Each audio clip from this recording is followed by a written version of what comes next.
Magandang araw sa inyong lahat mga kapatid at welcome na naman sa aking munting channel.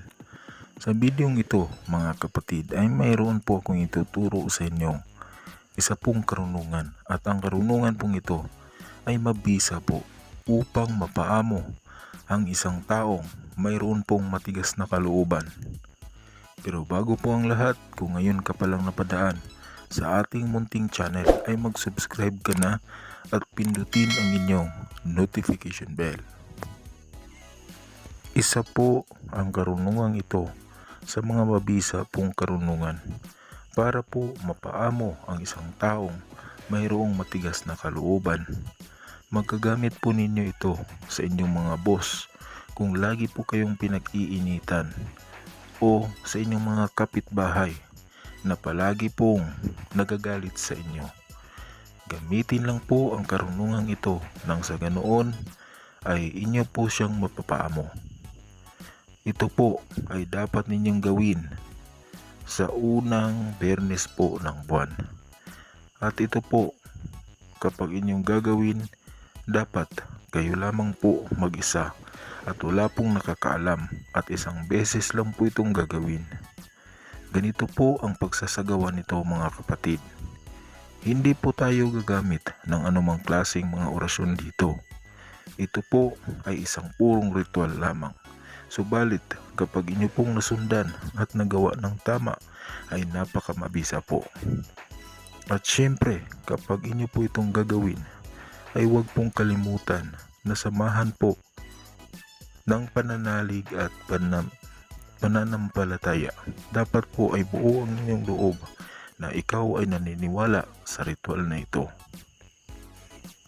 Maghanda po kayo ng maliit na garapon. Maghanda din po kayo ng ballpen kahit na anong kulay at kapirasong papel.